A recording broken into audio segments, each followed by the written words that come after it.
Hi అండి. మనం ప్రతి పండక్కి చేసుకునే ట్రెడిషనల్ స్వీట్ రెసిపీ పూర్ణం బూరెలు ఫస్ట్ టైం చేసుకునే వాళ్ళు కూడా ఈజీగా ప్రిపేర్ చేసుకునేలా ఎలా ప్రిపేర్ చేసుకోవాలో చూపిస్తాను. ముందుగా ఒక గ్లాసు మినపగుళ్ళు, 2.5 గ్లాసుల బియ్యం తీసుకుని 4 గంటల సేపు నానబెట్టుకోవాలి. మనం పూర్ణం ప్రిపేర్ చేసుకునే అరగంట ముందు శనగపప్పు నానబెట్టుకోవాలి. అదే గ్లాస్తో పప్పు నానిన తర్వాత ఏ గ్లాస్తో అయితే పప్పు తీసుకున్నామో అదే గ్లాస్తో గ్లాసున్నర వాటర్ వేసుకుని 2 విజిల్లు వచ్చిన తర్వాత స్టవ్ ఆఫ్ చేసేసుకోవాలి. స్టీమ్ అంతా పోయిన తర్వాత చూస్తే పప్పు చక్కగా ఉడికిపోతుంది. దాన్ని స్ట్రెయిన్ చేసేసుకుని మిక్సీలో గ్రైండ్ చేసేసుకుని అదే గ్లాస్తో 1 గ్లాసు బెల్లం తీసుకోవాలి. స్వీట్ ఎక్కువ తినేవాళ్ళు మరి కాస్త బెల్లం వేసుకుని 1 టేబుల్ స్పూన్ నెయ్యి వేసుకుని మిక్స్ చేసుకుంటే కాస్త లూజ్ అవుతుంది.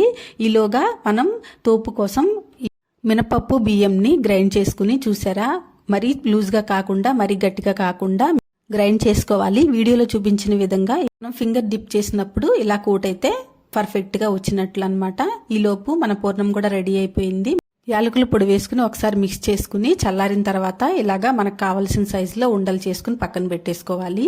ఈ పిండిలో కాస్త ఉప్పు కలుపుకుని ఇలాగా పూర్ణాన్ని డిప్ చేసుకుని ఆయిల్లో వదులుకోవాలి. ఆయిల్లో వేసుకునేటప్పుడే పూర్ణానికి పిండి మొత్తం కోట్ చేసుకుని వేసుకుంటే లోపల ఉన్న పూర్ణం బయటికి రాకుండా ఉంటుంది. పూర్ణాలు ఇలా పర్ఫెక్ట్గా వస్తాయి. చూసారా, మంచి గోల్డెన్ బ్రౌన్ కలర్లో చాలా క్రిస్పీగా వచ్చాయి. మీరు కూడా తప్పకుండా ట్రై చేయండి. ఎలా వచ్చాయో కామెంట్ చేయండి. Thanks for